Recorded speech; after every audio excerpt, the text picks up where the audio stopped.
This is AMIR for IFL TV, proudly sponsored by Everlast. We're at the Boxer Sky Sports show here. It's Saturday night here, Wembley Arena. This is going to go out on Sunday, so we'll see what happens with React Juma. But as I said, it's going to go out tomorrow, so we don't know what's happened yet. Ben, just want to start off really on the latest with Kell Brook, Amir Khan, Chris Eubank Jr. Let's start off with Amir Khan. Has he invoked that rematch clause? And if so, what happens next with Amir Khan? Amir Khan wants to fight again. But I think he accepts now Kell Brook isn't the right option for him. I think people need to see that Amir's serious. I think they need to see that it's not just for money. It's not something we want. You know, a lot of people have said, you know, as a promoter, you shouldn't be doing that fight, or you should make sure Amir retires. It's not up to us whether Amir fights on or not. If Amir fights on with another promoter or with us, that's up to him. But I think he needs a different fight now, and Kell will be looking at other things. Okay. So what you're saying there really is, if Amir wants the rematch with Kell Brook, for Sky to really get on board with that is to come back on a normal Sky Sports fight night and put a showcase kind of performance on against an opponent. But is that going to be tough to pick an opponent for Amir Khan in that situation? It is 100%. It's hard to know. Amir was injured. Amir had a shoulder injury. We've seen the scans. He was injured. He had 10 weeks to prepare. But I'm not making excuses for Amir. I'm not even saying that Amir should fight Kell ever.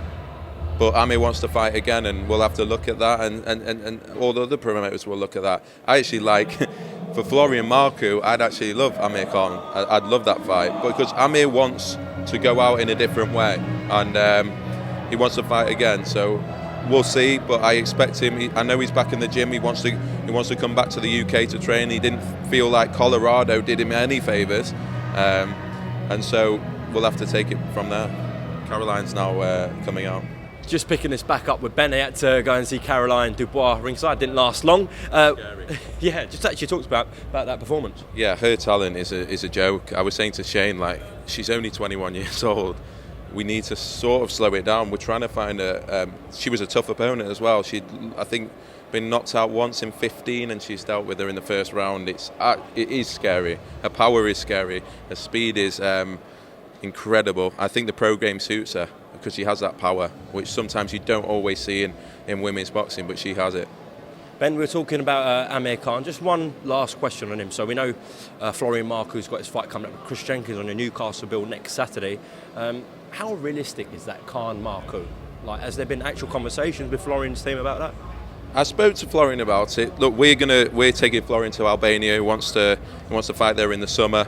Please God, he comes through next week against Chris Jenkins, which is a really tough fight, actually. Chris looked good against Ndongo last time, and he's really up for it. So that's the fight he's got to come through. But then we're going to do a big event with him in Albania. We promised him that. He wants to do his homecoming. And look, Amir Khan makes sense. I genuinely think it makes sense for Amir. I think it makes sense for... hey, go on.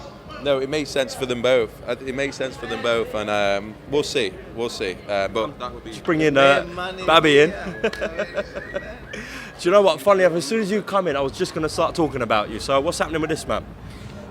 Look, that's why he's here. That's why he's here. You've been in Toronto, haven't you? So yeah, I'm with his dad on Monday, and we'll look at it. I mean, look, Kell doesn't need to do anything. Everyone wants to fight Kell, because he's the main man right now after what happened. So we'll see, but. I do think, I'll be honest, if the weight is right, Kell's never going to do anything that isn't right for him. Yeah. If the weight is right and he feels comfortable at the weight and the weight comes down, then the Eubank Jr. fight could happen at Bramall Lane in the summer. There's no reason not. He doesn't like him. It's a massive fight, but it has to be right for Kell. Kell's never going to do anything that isn't right for him. Does it have to be at 155? Listen, I'm gonna have a chat with Ben later. We're just gonna see. We're gonna see what we talk about, what we do. But listen, I'm a fighter, and I perform. You seen me perform last time, and you know that's what I perform like. So listen, we don't like each other, me and Eubank, and let's see what we do. What do you think about Amir Khan invoking his rematch clause? It must be crazy.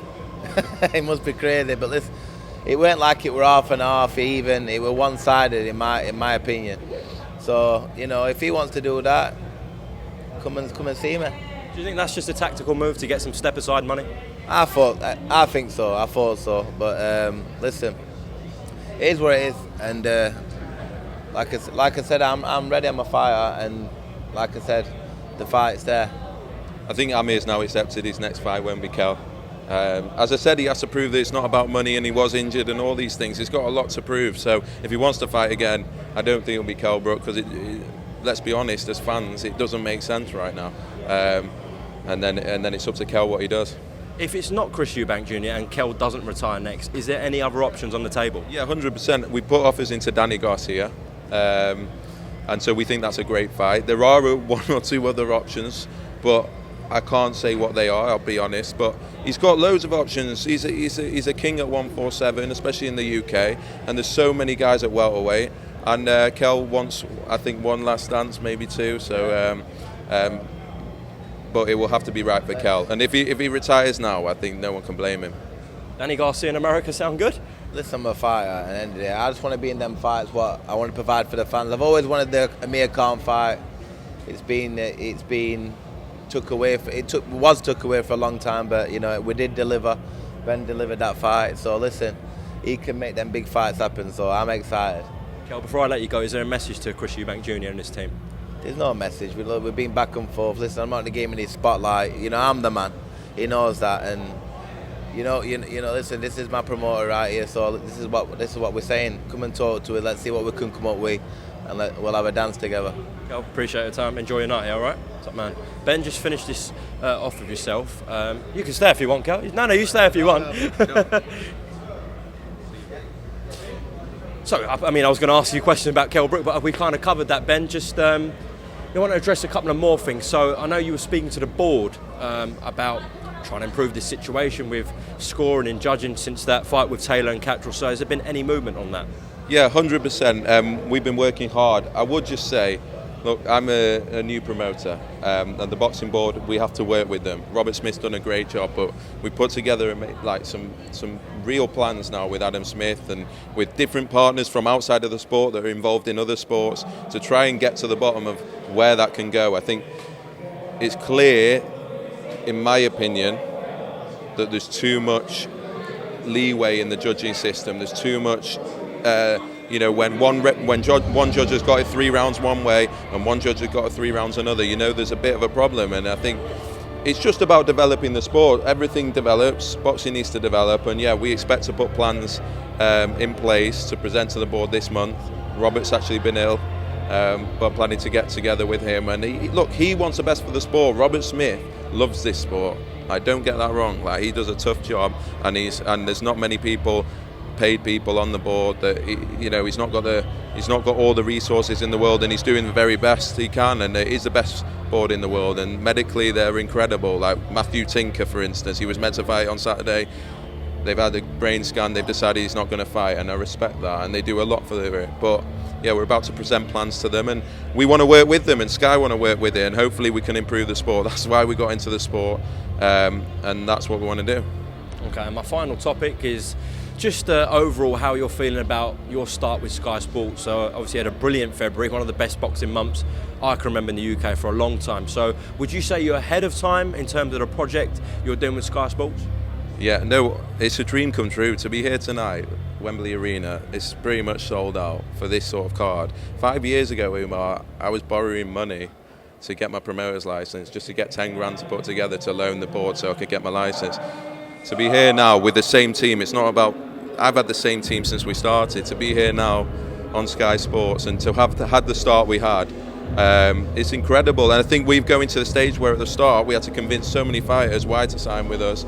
It was really difficult, I'll be honest. We had no stable, Sky had no stable, and it was difficult. But now we're in the other position where a lot of fighters want to be with us, and a lot of fighters seen what we've done, and a lot of fighters like how we are, and like what we do, and obviously love the Sky platform and the box office opportunities. And now it's just about choosing the right fighters. I think we're going to have a massive year. We've got some big signings to announce next week. We're trying to take it slow and stay humble and make sure that we develop in the right way, in the positive way. And yeah, we've had a great start of the year, but we expect to have a really, really strong rest of the year as well. And I'm so excited. It is what dreams are made of.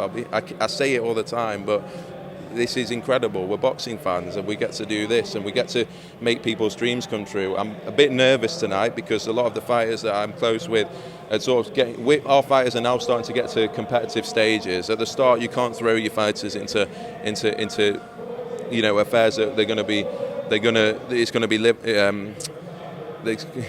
to be do or die fights. But Richard's in a big fight tonight. Dan Aziz is in a decent fight tonight. Adam Azim is stepping up in his third fight. It makes you nervous, but as I say, this is what dreams are made of. This is where we always wanted to be. This is where we feel like we're in first, second gear right now. We've got a long way to go, and it's just great to be part of it. Well, on that note, Ben, your team are calling you. You've got to go back ringside. Thank you very much for talking to IFL TV, and we look forward to the rest of the night. All right. Cheers, mate. Thank you.